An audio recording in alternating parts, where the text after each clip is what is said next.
বাংলাদেশে আমরা এই কয়েকদিন ধরে দেখতে পাচ্ছি ডক্টর মিজানুর রহমান আজহারী উনি একটা ইঙ্গিত দিয়েছেন, আর কেউ কেউ তার কথাটা ধরে মাথার কল্লা পর্যন্ত 10 লাখ টাকা ঘোষণা দিয়ে দিয়েছে। আপনার এত টাকা যে একজন মানুষের মাথার দাম আপনি 10 লাখ ঘোষণা দিয়ে দিলেন, তাও আপনি একজন পীর। এটাকে পীর না শয়তান? দুদককে বলবো, যারা 10 লাখ টাকা মানুষের মাথা ঘোষণা দিতে পারে তার টাকা আছে কত আপনারা খোঁজ নিন। এক কথা বলেন না কেন? আমি শ্রদ্ধার সাথে স্মরণ করছি ঐতিহাসিক এই ময়দানে বিশ্বনন্দিত মুফাসসিরে কোরআন শহীদ আল্লামা দেলাওয়ার হোসাইন সাইদি রহমতুল্লাহ আলাইহি, আমি তার সাথে জেলখানায় দীর্ঘদিন 3টা বছর পাশাপাশি ছিলাম। তার অনেক স্নেহ, ভালোবাসা, আদর, মহব্বত আমি পেয়েছি। বিশেষ করে পাশাপাশি জেলে থাকার কারণে অনেক কিছু তার থেকে আমি নিতে পেরেছি। আল্লাহ যেন ওগুলো আমার প্র্যাকটিক্যাল লাইফে সেট করার তৌফিক দান করেন। যেহেতু তাকে হত্যা করা হয়েছে, এই জন্য নির্দ্বিধায় বলতে পারে তিনি শহীদ।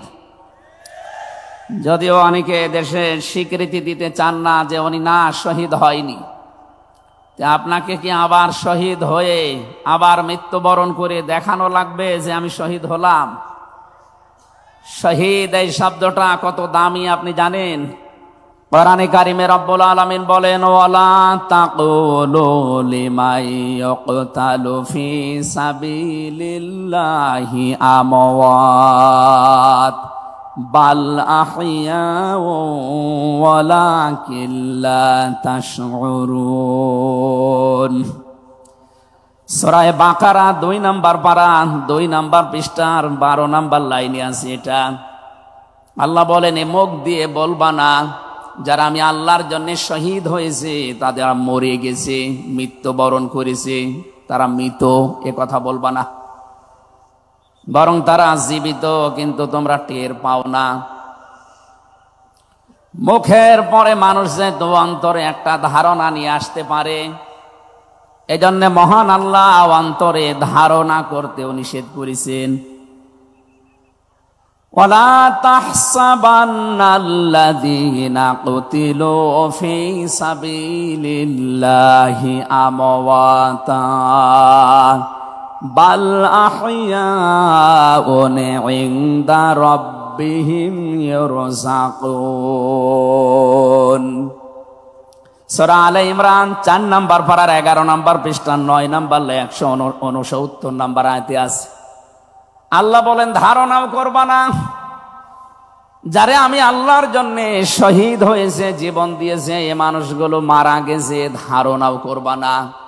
মুখে তো বলাই যাবে না, অন্তরে ধারণাও করা যাবে না। বাল আহইয়াউন, বরং তারা জীবিত, ইনদা রাব্বিহিম ইরযাকুন, এবং তারা তাদের রবের কাছে রিজিক পাচ্ছে। বলেন সুবহানাল্লাহ। সুতরাং এই দেশে যারা শহীদ হয়েছে অনেকে এখনো তাদেরকে স্বীকৃতি দিতে চান না। বিশেষ করে 2006 সালের 28 অক্টোবর থেকে শুরু করে 2024-এর 5 আগস্ট পর্যন্ত এ দেশের জন্য, মানবতার জন্য, ইনসাফের জন্য, ন্যায় বিচারের জন্য, মানবতার জন্য, বৈষম্য দূর করার জন্য যারা জীবন দিয়েছে, নির্দ্বিধায় আমরা বলতে পারি এ মানুষগুলো শহীদ। শহীদ আবু সাইদ, শহীদ মুগ্ধ, শহীদ রায়হান, শহীদ ফয়সাল, 2732 জন মানুষ আগস্টের 5 তারিখের আগ পর্যন্ত সবগুলো শহীদ। আল্লাহ যেন শাহাদতের সর্বোচ্চ মাকাম তাদেরকে নসিব করেন, বলেন আমিন। শহীদ আল্লামা দেলাওয়ার হোসাইন সাইদি রহমতুল্লাহ আলাইহি যদি বেঁচে থাকতেন, আজকের এই সিলেটের ময়দানে তিনি আসতেন। কোরআনে কারীম শুনে হাজারো মানুষ হয়তো দিনের দিশা পেত, তো জালেমরা তাকে ধোঁকা দিয়ে জেল থেকে বের করেছিল, আমার সামনে দিয়েই বের করে নিয়ে গিয়েছিল। পুরা ধোঁকা দিয়ে ওনাকে আগের দিনও দেখলাম কি সুন্দর কথা বলছিল, আমাকে উপদেশ দিচ্ছিল। পরের দিন শুনলাম যে না, উনি অসুস্থ, পুরাটাই বানোয়াট।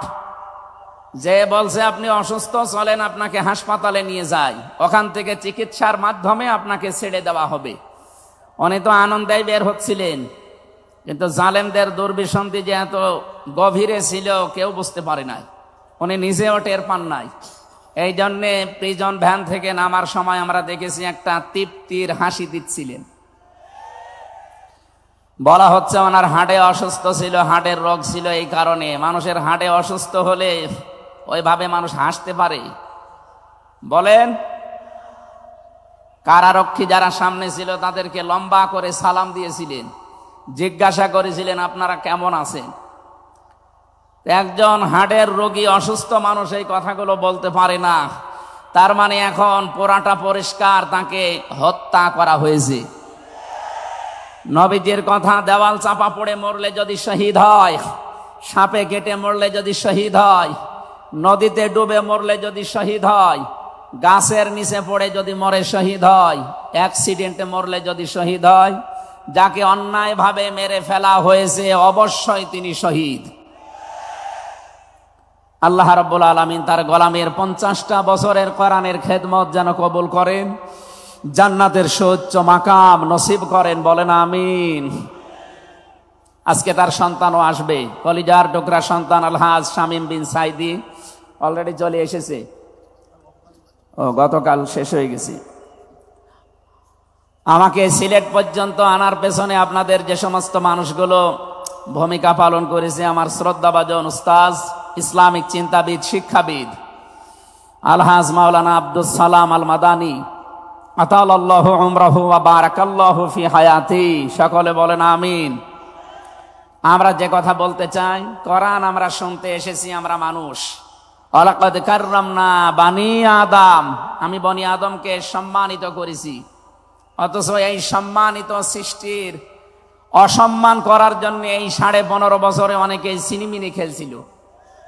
আল্লাহ তাদের সমস্ত কাজকে নস্যাৎ করে দিয়েছেন। কোরআনের ভেতরে আমরা জেনেছি, কোন জালেম যদি চেয়ারে বসে তাহলে সর্বপ্রথম 2টা কাজ করে। সূরা নমলের 34 নম্বর আয়াতে আল্লাহ দলিল দিয়েছেন, ইন্নাল মুলুকা ইযা দাখালু ক্বরিয়াতান আফসাদুহা ওয়া জাআলু আ'ইজ্জাতা আহলিহা আযিল্লাহ ওয়া কাযালিকা ইয়াফআলুন। আল্লাহ পাক বলেন, জালেম যদি ক্ষমতায় বসে তার প্রথম কাজ হয় সে বিশৃঙ্খলা তৈরি করে জমিনে। আমরা দেখতে পেয়েছি 15.5 বছরে প্রায় 52টার উপরে বিশৃঙ্খলা তৈরি হয়েছিল। 2 নম্বরে ওয়াজাআলু আইজ্জাতা আহলিহা আদিল্লাহ, ওই দেশের যারা সম্মানিত নাগরিক, সম্মানিত মানুষ যারা, তাদেরকে সে অপমান করে, অপদস্থ করে। এই দেশের সবচাইতে সম্মানিত মানুষ যারা আমরা দেখতে পেয়েছি তারা আলেম, অথচ এই বাতিলের টার্গেটই ছিল আলেমরা। এই যারা সম্মানিত মানুষদের যারা সম্মান করে, অপদস্থ করে, তাদেরকে হেয় প্রতিপন্ন করে, এটা জালেমদের 2 নাম্বার কাজ। তার মানে কোরআনের এই আয়াত অনুযায়ী প্রতীয়মান হয় যারা ছিল এরা জালেম। জবান খুলে বলেন এরা কি? স্পষ্ট ভাষায় বলছি, যারা জালেম এরা আল্লাহর মামলার আসামি। কথাটা খুব হালকা মনে হচ্ছে। সূরা শূরা 25 নম্বর পারা 6 নম্বর পৃষ্ঠা 13 নম্বর লাইনের 42 নম্বর আয়াতে আছে, ইন্নামাস সাবিলু আলাল্লাযীনা ইয়াযলিমুনান নাস। আল্লাহ পাক বলেন, অবশ্যই আমি নিজে মামলা দায়ের করব তাদের বিরুদ্ধে যারা মানুষ হয়ে মানুষের উপরে জুলুম করে। আল্লাহ ইয়াজলিমুনাল মুসলিমুনা দেননি, ইয়াজলিমুনান নাস দিয়েছেন। ইয়াজলিমুন শব্দটা মোজারে, আরবি গ্রামার অনুযায়ী এটা বর্তমান, ভবিষ্যৎ, প্রেজেন্ট, ফিউচার, 2টা কাল নিয়ে শব্দ গঠন করা। তার মানে এখন যারা এ পৃথিবীতে মানুষ হয়ে মানুষের উপরে জুলুম করছে, ভবিষ্যতেও যারা করবে, তাদের কিছু পরিণতির কথা আমরা কোরআনে জেনেছি। রব্বুল আলামিন জানিয়েছেন সূরা নমলের 52 নম্বর আয়াতে, ফাতিলকা বুয়ুতুহুম খাবিয়াতাম বিমা যালামু। হে নবী একটু তাকান, জালেমদের এই বাড়ির দিকে। এই সেই ঘরগুলো জুলুম করার কারণে ঘর আমি আজ পরিত্যক্ত বানিয়ে দিয়েছি, জনশূন্য করে দিয়েছি, উজাড় গৃহ বানিয়ে দিয়েছি। সিলেটবাসী, আয়াতটা যে কত বাস্তব, যদিও এটা লূত নবী আলাইহিস সালামের উম্মতদেরকে ইশারা দিয়ে আল্লাহ নাজিল করেছিলেন। তা আমার আয়াতটা পড়ার পর, ব্যাখ্যা বিশ্লেষণ দেখার পরে মনে হচ্ছে 2024 সালের 5 আগস্টের বিকাল বেলা আল্লাহ আবার নাজিল করেছেন। আল্লাহ যেন তার কুদরতি আঙ্গুল দিয়ে দেখাচ্ছেন এই সেই ঘরগুলো খাবিয়াতান আমি জনশূন্য করে দিয়েছি, পরিত্যক্ত বানিয়ে দিয়েছি, বিমা যালামু, জালেমদের জুলুমের কারণে। এর বাস্তব প্রমাণ আমি কুষ্টিয়ায় হানিফ সাহেবের বাড়িটা দেখতে পেয়েছি। বিকাল 5টা বাজতে বাজতে মানুষ বাড়ি না ইট পর্যন্ত রাখে নাই, পায়খানার প্যান পর্যন্ত খুলে নিয়ে চলে গেছে। এতটুকু আল্লাহ শেষ করেননি, এর পরের শব্দ আমাদের জন্য। আল্লাহ তাআলা জানিয়েছেন বিমা যালামু, জালেমদের জুলুমের কারণে ওই জায়গা পর্যন্ত আল্লাহ অভিশপ্ত বানিয়ে দেয়। বাংলাদেশের 630টা থানা কম বেশি প্রায় জায়গায় আমার যাওয়া হয়ে গেছে। আমি দেখতে পেয়েছি জালেমদের কোন চিহ্ন অন্তত এদেশে আর নেই। ফাকতিয়া দাবিরুল কওমিল্লাযিনা যালামু, আল্লাহ বলেন জালেমদের শিকড় কাটা হয়ে গেছে। কতিয়া এটা মজহুল, এর ফাইল বা কর্তা জানা নেই। আল্লাহ বলেন জালেমদের শিকড় কাটা হয়ে গেছে, কে কেটেছে জানা নেই। সারা দেশে জালেমদের বাড়ি ঘরগুলোর দিকে এখন একটু তাকান। আমি তো যেই কয়টার দিকে তাকালাম দেখি মানুষ 8-9 জন 10 জন করে যায়, কেউ এদিকে কেউ এদিকে কেউ এদিকে, সব মনে হচ্ছে জামাতবদ্ধ টয়লেট চলছে। আল্লাহ জালেমদের বাড়ি পর্যন্ত অভিশপ্ত এমনি করে নাই, আমাদেরকে শিক্ষা দিতে চেয়েছেন এটা। এদের এত বড় শিকড় যদি সমূলে আমি উপড়িয়ে ফেলতে পারি, ইন্না ফি যালিকা লাআয়াতাল লিকাউমিন ইয়ালামুন।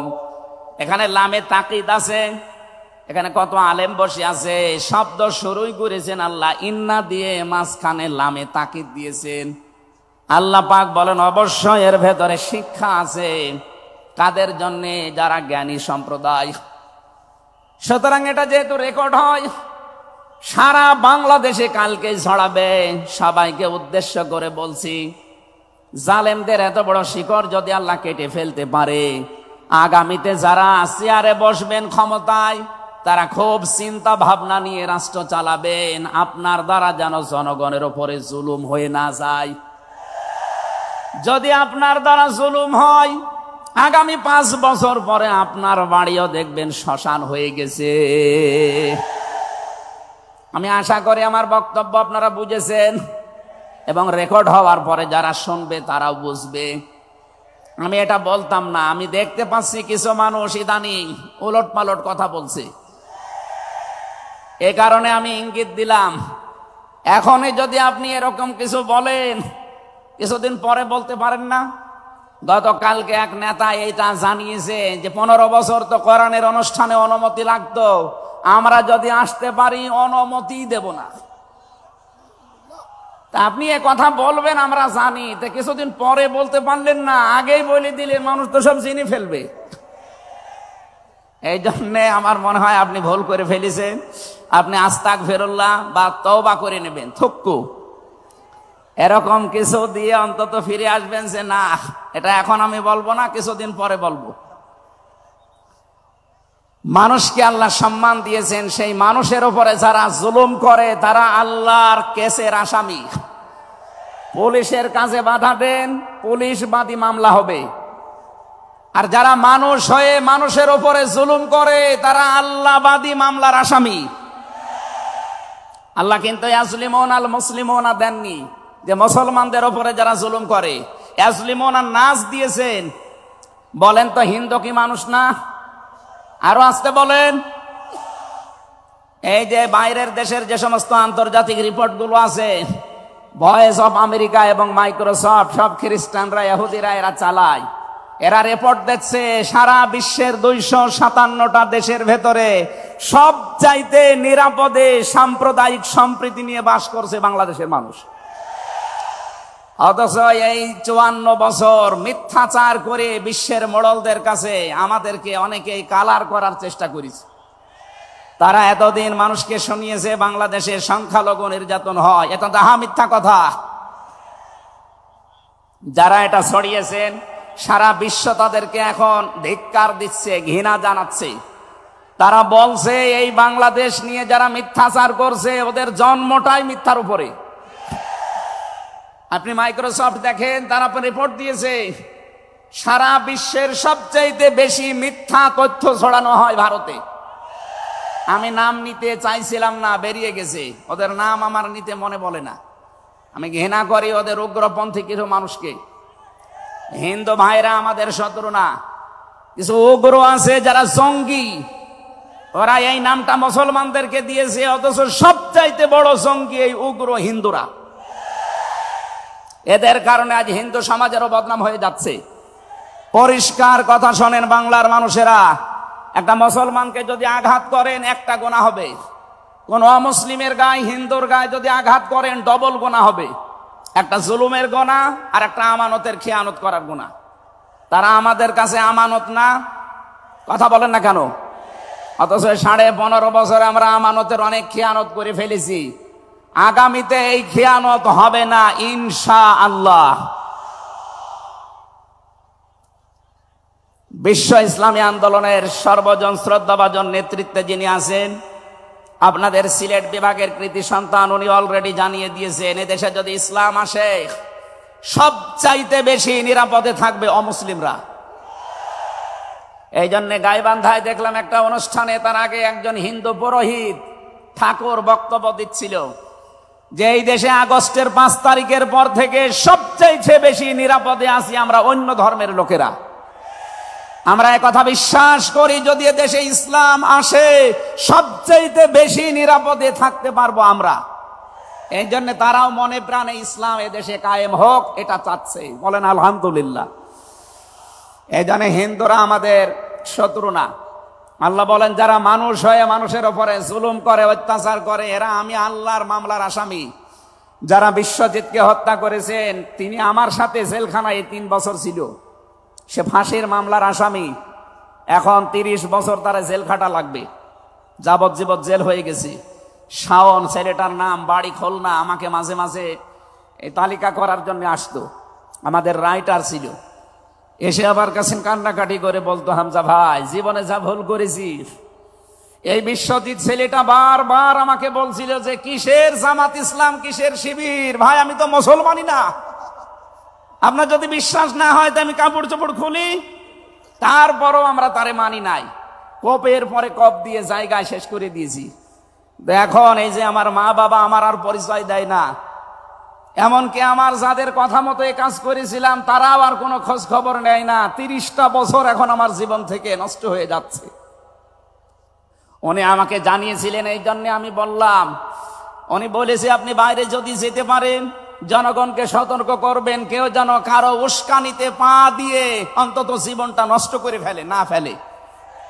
এই জন্য এই মেসেজটা পৌঁছালাম। অনেকে উস্কানি কিন্তু দিচ্ছে। আগস্টের 5 তারিখের পর থেকে উস্কানি আরম্ভ হয়েছে বাংলাদেশকে বিশৃঙ্খল করার জন্য বিভিন্ন কায়দায়। একটাও হালে পানি নেয়নি। এখন আবার অন্য একটা নতুন ফর্মুলা আরম্ভ করেছে, এইটাও হালে পানি নেবে না ইনশাআল্লাহ। সুতরাং যারা পালিয়ে গেছে তাদের উস্কানিতে পা দিয়ে যদি এই দেশে কেউ বিশৃঙ্খল পরিবেশ তৈরি করতে চান, একটু গোপালগঞ্জের দিকে আপনি মাঝে মাঝে তাকাবেন। পেছনে কিভাবে লাল করে দিয়েছে প্রশাসন দেখেননি?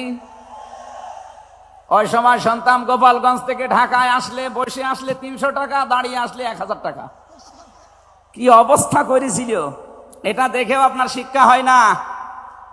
এই জন্য আমি সতর্ক করছি, আগামী থেকে আমরা যেন কারো উস্কানিতে পা দিয়ে বিশৃঙ্খল পরিবেশ তৈরি করে দেশটা অন্তত নয় রাজ্যের স্বর্গরাজ্য আমরা তৈরি করে না ফেলি। আল্লাহ যেন আমাদেরকে তৌফিক দেন কথা মেনে নেওয়ার, বলেন আমিন। তাহলে যারা মানুষ হয়ে মানুষের উপরে জুলুম করেছে তারা মামলার আসামি কার? আরো জোরে বলেন কার?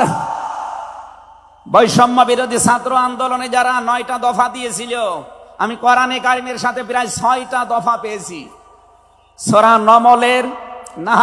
নাহালের 90 নম্বর আয়াতে 6টা আছে, আর বাকি জায়গা থেকে তারা আরো 3টা নিয়েছিল।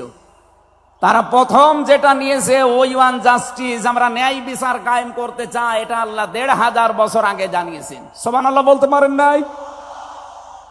আমরাও তো চাই এদেশে ন্যায় বিচার কায়েম হোক, কথা বলেন ঠিক কিনা?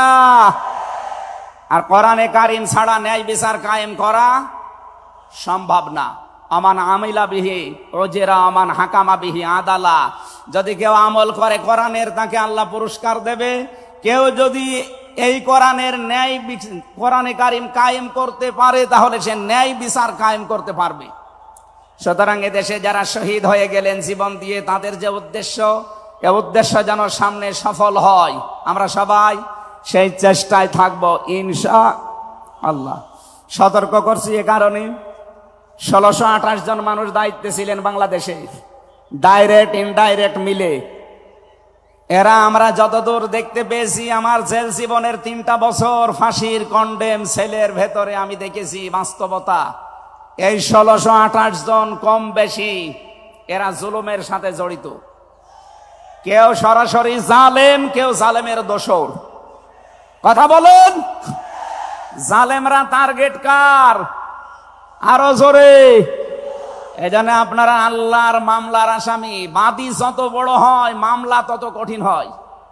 আমাদের মামলা, আলেমদের মামলার বাদী সব ছিল সরকার, এই জন্য আলেমদের কোনো জামিন নেই।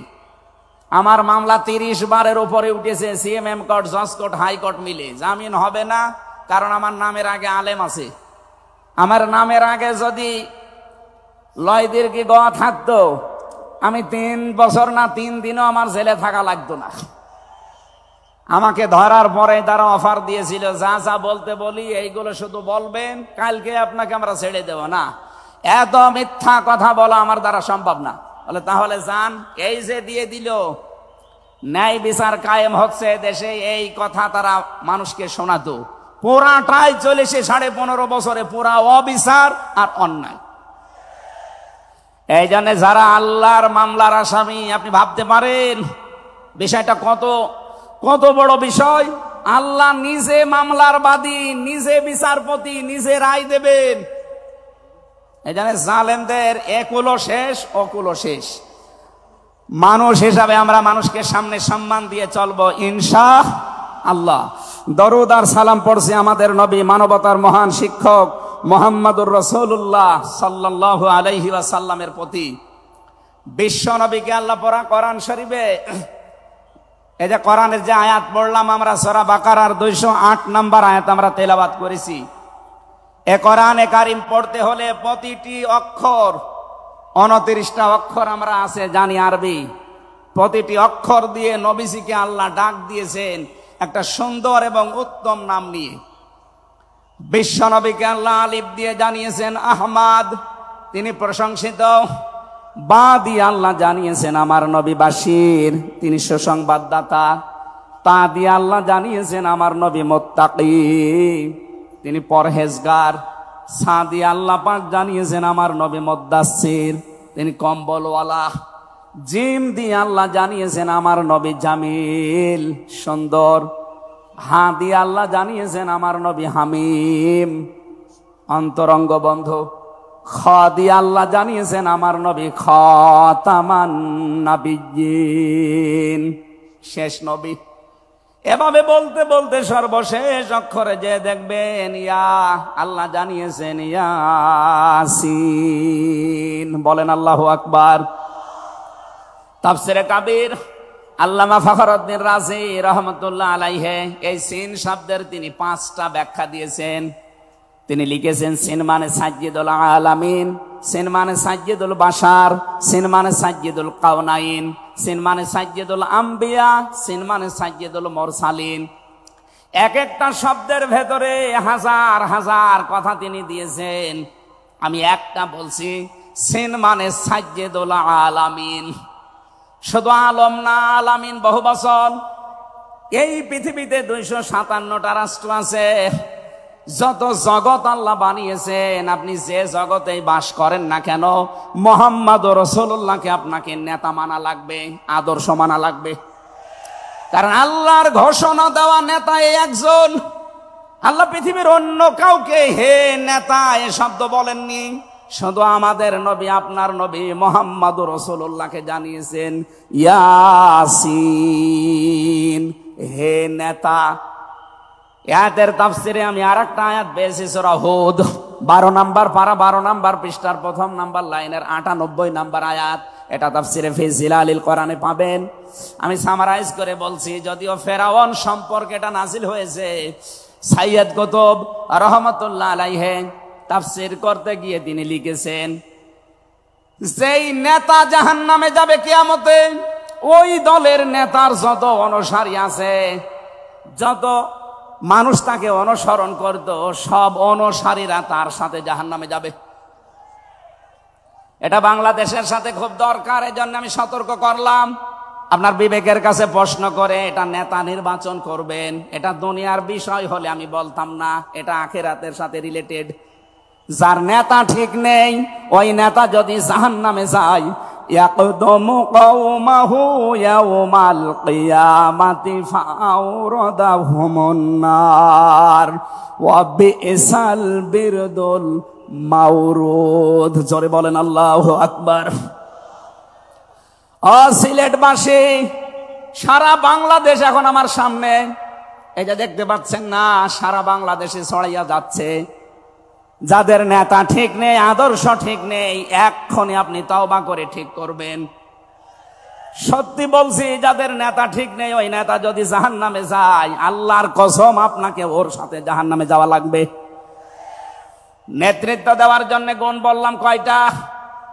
বলেন বলেন।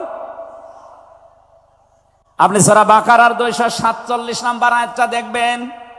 ক্বালা ইন্নাল্লাহা আসতাফাহু আলাইকুম ওয়া যাদাহু বাসতাতান ফিল ইলমি ওয়াল জিসম ইলা আখির আয়া।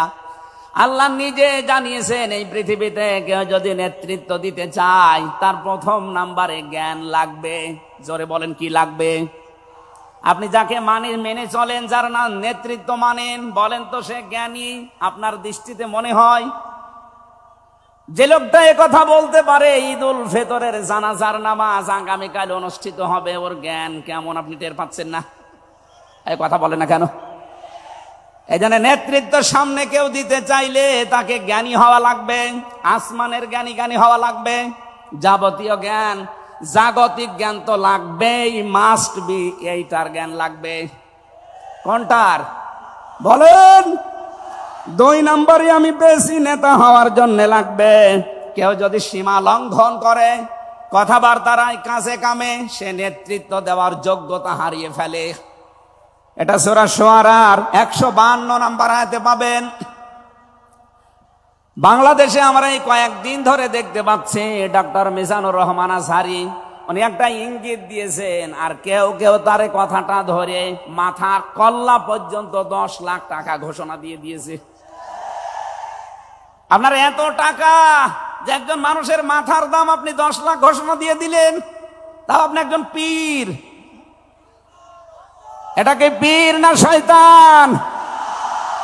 দুদককে বলবো, যারা 10 লাখ টাকা মানুষের মাথা ঘোষণা দিতে পারে, তার টাকা আছে কত আপনারা খোঁজ নিন।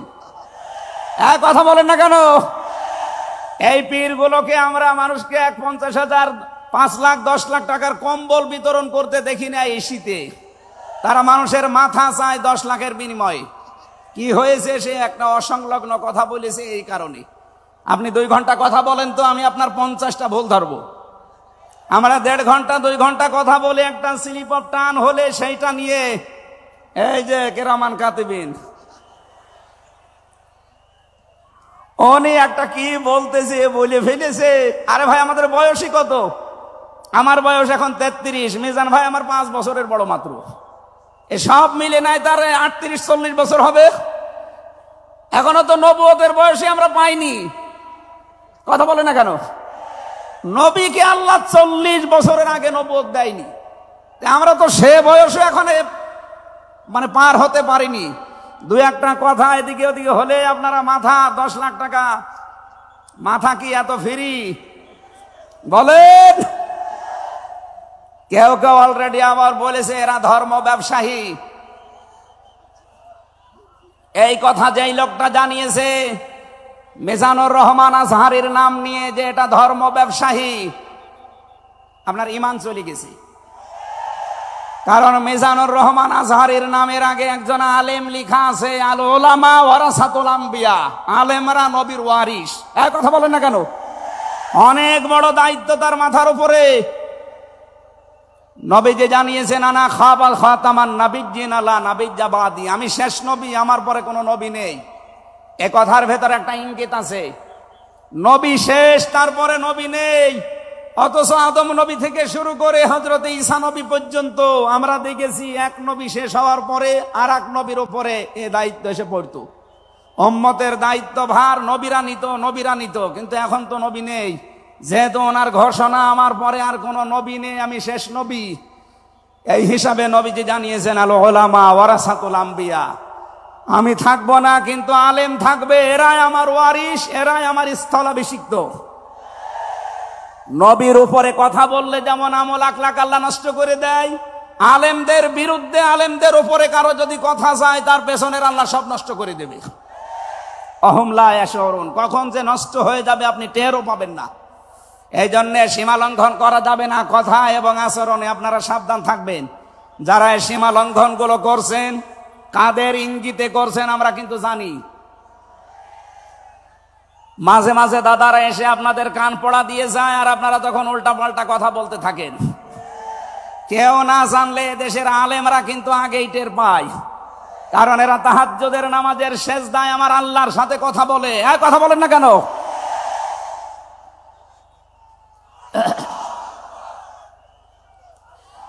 ঠিক আছে, এই জন্য যারাই যা কথা বলবে না কেন, কারো কান পড়ায় কান দিয়ে সীমা লঙ্ঘন করবেন না। আমি আশা করি কি বোঝাতে চাই আপনি বুঝেছেন। নেতৃত্ব দিতে হলে সীমার ভেতরে থাকবেন। 3 নম্বরে আমি পেয়েছি সূরা কাহফের 28 নম্বর আয়াতে যে গাফেল হওয়া যাবে না যারা নেতা হবে। অথচ এই দেশে আমরা দেখি এই 54-53 বছরে যারা নেতৃত্ব দিয়েছে অধিকাংশ গুলোই গাফেল। আল্লাহর এই কোরআন সম্পর্কে তারা গাফেল, মানবতার সম্পর্কে তারা গাফেল ছিল। 4 নাম্বারটাই পেয়েছি সূরা নিসা। এইটা আমার মনে হয় না বলাই ভালো, না এইটা বললে সমস্যা আছে। আমি শুধু আয়াত বলে দিচ্ছি, বাড়ি যে মিলান আমি বাংলাও বলবো না। সূরা নিসা 5 নাম্বার পারার 2 নাম্বার পৃষ্ঠার 11 নাম্বার লাইনের 34 নাম্বার আয়াত। আল্লাহ রাব্বুল আলামিন, বাংলা বলবো, আর রিজালু কাওয়ামুনা আলান নিসা, নেতা হবে পুরুষ, মহিলা নেতা হতে পারবে না। এটা একটু আস্তে বলেন, আমার ভয় করে। এই জন্য আমরা সামনে যারা নেতা হবে তারা যেন পুরুষ হয়। কথা বলেন ঠিক কিনা? নবীজি জানিয়েছেন লা ইউফলিহা কওমুন, ওই জাতি কখনো সফল হতে পারে না যে জাতির নেতৃত্বে কোনো মহিলা বসে আছে। আমার এই হাদিসটা 100% বিশ্বাস হয়, আপনাদের না 98 ভাগ? এই হাদিস 100% বিশ্বাস করেন কারা? দেখি লিল্লাহে তাকবীর। এই দেখেন তো, হাত তোলেনি কে? আলহামদুলিল্লাহ। ঠিক আছে, বসেন বসেন বসেন, তাফসীর মাহফিলে বসেন।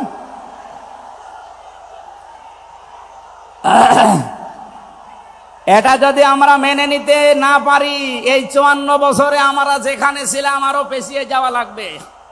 এই জন্য আমরা সামনে এগিয়ে যেতে চাই। কোরআনের সূরা নিসার 34 নম্বর আয়াত, সামনে যদি নেতা হয় পুরুষ মানুষ হবে ইনশাআল্লাহ। আরো জোরে বলেন ঠিক কিনা? 5 নাম্বার পেয়েছি সূরা বাকারা 124 নাম্বার আয়াত। কোন জালেম নেতা হতে পারবে না।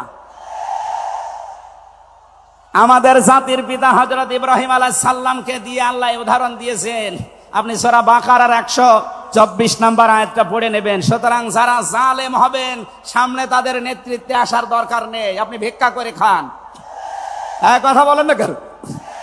আমরা অনেককেই দেখতে পাচ্ছি এই যে দ্বিতীয় স্বাধীনতার পর থেকে অনেকেই জুলুম আরম্ভ করেছেন। আপনারা থামবেন? আমরা সবাই মাজলুম এই দেশে, শুধু ওই 14 দল বাদ দিয়ে। সুতরাং আমরা এই মাজলুম গুলো যেন আবার জালেম হয়ে না যায়, তাহলে নেতৃত্ব দেওয়ার যোগ্যতা আমরা হারিয়ে ফেলবো। আল্লাহ যেন আমাদেরকে বাঁচান, বলেন আমিন। সূরা বাকারা আয়াত নাম্বার 208। আমরা একটা মাত্র আয়াত থেকে আজকে তাফসীর করার জন্য বসছি, আমার নির্ধারিত সময় পর্যন্ত যাব। জবান খুলে দিয়ে আগে পড়ে না, আউযু বিল্লাহি মিনাশ শাইতানির রাজিম, বিসমিল্লাহির রহমানির রহিম। ইয়া আইয়ুহাল্লাযীনা আমানু দুখুলু ফিস-সিলমি কাফা। এ পর্যন্ত থাক। যেহেতু ডক্টর মিজানুর রহমান আজহারি আর 20-25 মিনিট পরে চলে আসবে, এই জন্য আমরা এ পর্যন্ত থাক। 3 ভাগের 1 ভাগ আমরা পড়লাম। সূরা বাকারা আল্লাহ তাআলা ডাক দিয়েছেন ইমানদারকে। কাকে বলেন তো? আমরা ইমানদার না বেঈমান? ইমান আনার আগে একটা কাজ করা লাগে। আল্লাহর ঘোষণা, ফামাই ইয়াকফুর বিত-তাগুত ওয়া ইউমিন বিল্লাহ। কেউ যদি ইমান আনতে চায় তার প্রথম কাজ হবে সে যেন তাগুত ছেড়ে দেয়।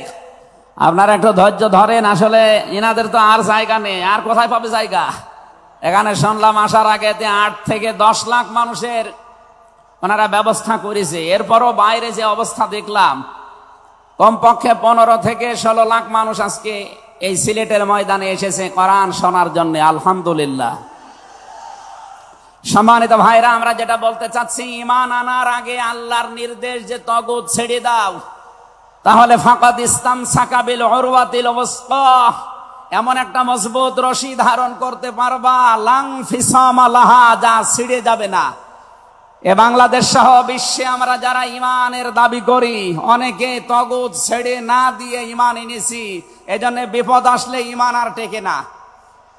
পক্ষান্তরে যারা তাগুত ছেড়ে দিয়ে ইমানের দাবি করতে পেরেছে, এই মানুষগুলোর ইমানের যত পরীক্ষা হয় তাদের ইমান তত মজবুত হয়। শহীদ আল্লামা দেলাওয়ার হোসেন সাঈদী তার 1 নম্বরে প্রমাণ। কথা বলেন না কেন? 13টা বছর জীবনে একটা ঘরে কাটিয়েছে, তারপরও তিনি মাথা নত করেন নাই। কারণ তাগুত ছেড়ে দিয়ে ইমান এনেছিলেন। তাগুত ছেড়ে না দিয়ে যদি ইমান আনতেন তিনি টিকে থাকতে পারতেন না। আমি বহু মানুষ জেলে দেখেছি, বহু আলেমকে দেখেছি, তারা টিকে থাকতে পারে না, আল্লাহকে পর্যন্ত দোষারোপ করে। ডক্টর শফিকুল ইসলাম মাসুদ দেলাওয়ার হোসেন শিবিরের সাবেক সভাপতি, নাম নিয়ে বলছি এই কারণে, এই মানুষগুলো ইমান এনেছিল তাগুত ছেড়ে দিয়ে। দেলাওয়ার ভাইকে তার গরম করে লজ্জাস্থানে ঢুকিয়েছে, পুরুষাঙ্গ নষ্ট করে দিয়েছে। 57 দিন লোকটা রিমান্ডে ছিল, তারপরও টলাতে পারে না জালেমরা। কিন্তু যারা ইমান এনেছে তাগুতের সাথে মিল মহাব্বত রেখে, আপনি তাকান, আগস্টের 5 তারিখের পরে তারা অনেকেই বেঈমান হয়ে গেছে। জাতীয় মসজিদের সাবেক ইমাম, কথা বলে না কেন? 5 তারিখের পরে পালিয়েছে, পৃথিবীর ইতিহাস পাল্টিয়ে দিয়েছে। জাতীয় মসজিদের ইমাম পালিয়ে যায়, এটা একটা লজ্জা না? এমপিরা নাই পালিয়ে গেল, তা আপনি কেন পালাবেন? কিছুদিন পরে জোর করে এসেছিল ইমামতি আবার করব, জনগণ জুতা দিয়ে পিটিয়েছে। পরের দিন স্ট্যাটাস দিয়েছে, জনগণ জুতা দিয়ে পিটিয়েছে, তাই কি আমার গায়ে লাগেনি। মানুষ কত নিচে নামতে পারে। তার বাবা তো একজন ভালো মানুষ ছিল, একজন আলেম ছিল, কি এসেছে আল্লাহ জানে। একটা জালেমাকে সে নাম দিয়েছে কওমি জননী।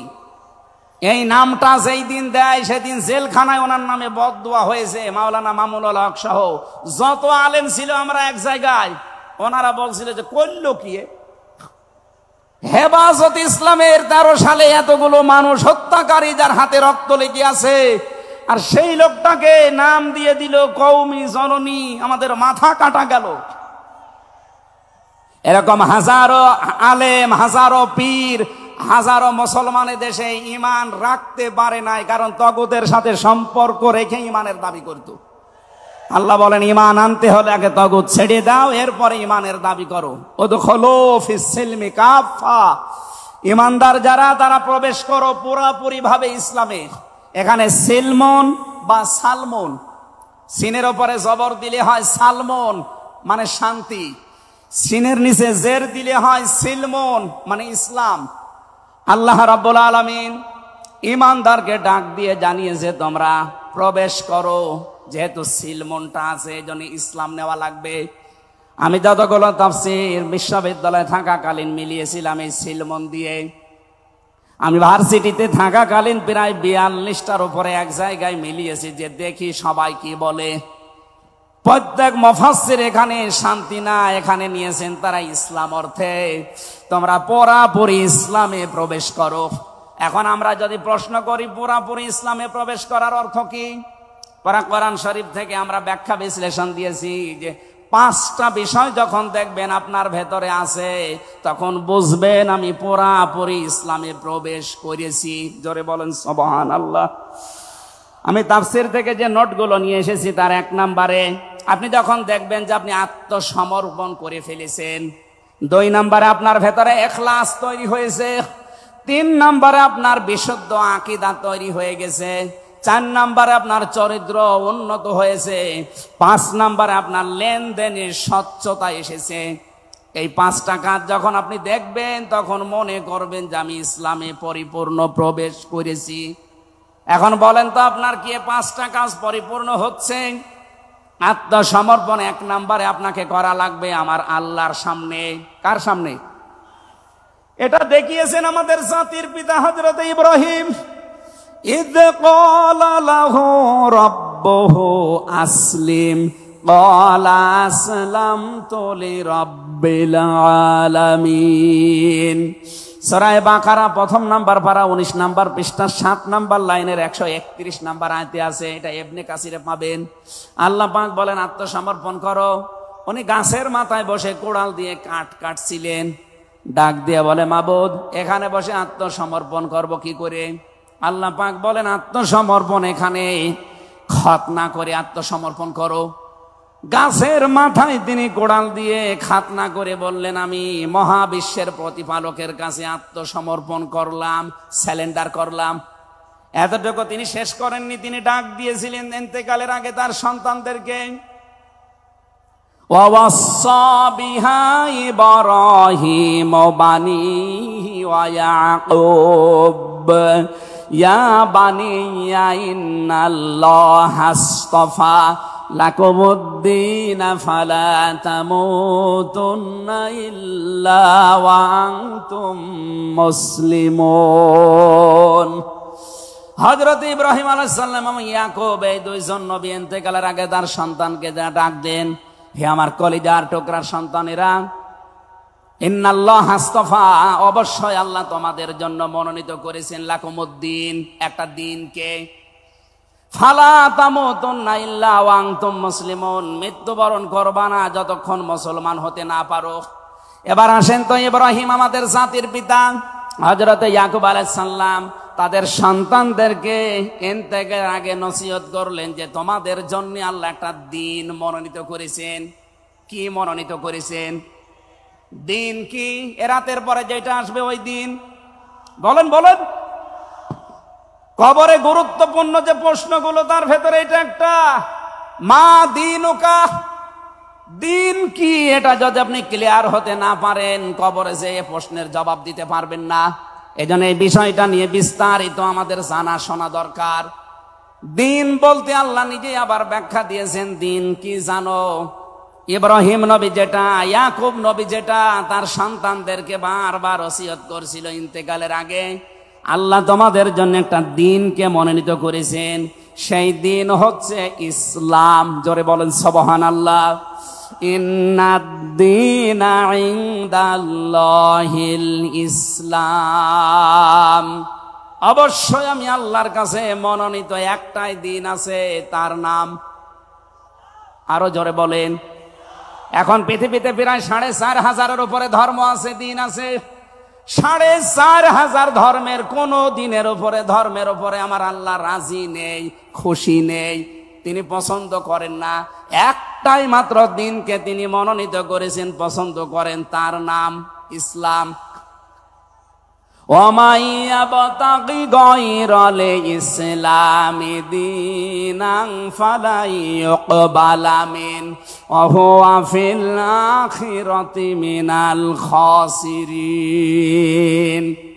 সূরা আলে ইমরান 3 নম্বর পারা 20 নম্বর পৃষ্ঠা 4 নম্বর লাইনের 85 নম্বর আয়াতে আছে, এ পৃথিবীতে কেউ যদি ইসলাম বাদ দিয়ে অন্য কোন নিয়ম নীতি, অন্য কোন দিন অনুসরণ করে, ফালাই ইউকবাল মিন, জীবনে আর কোনো কিছু আল্লাহর দরবারে কবুল হচ্ছে না, হবে না।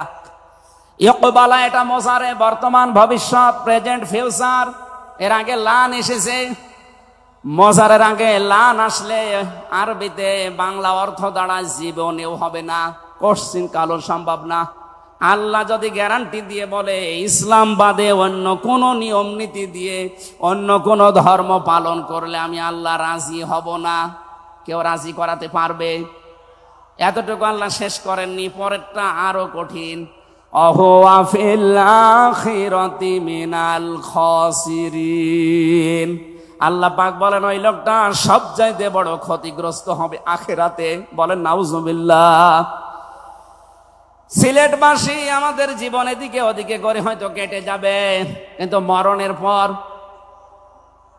আমরা যদি ক্ষতিগ্রস্ত হয়ে যাই, এই আসল জীবনে যদি আমাদের নষ্ট হয়ে যায়, তাহলে আমরা এই ভুল পথে থেকে আমাদের জীবনটা নষ্ট করব কোন কারণে? যত নিয়ম নীতি আছে আজকে থেকে সব মাইনাস করবেন, সব বাদ দিয়ে দেবেন। ইসলাম বাদ দিয়ে কোন নিয়ম নীতি দিয়ে আল্লাহকে রাজি করানো যাবে? তাহলে ইসলাম বাদ দিয়ে বিয়ে শাদী হবে? বলেন বলেন। ইসলাম বাদ দিয়ে পরিবার নীতি হবে? ইসলাম বাদ দিয়ে রাজনীতি হবে? এটা হতে পারে। হ্যাঁ,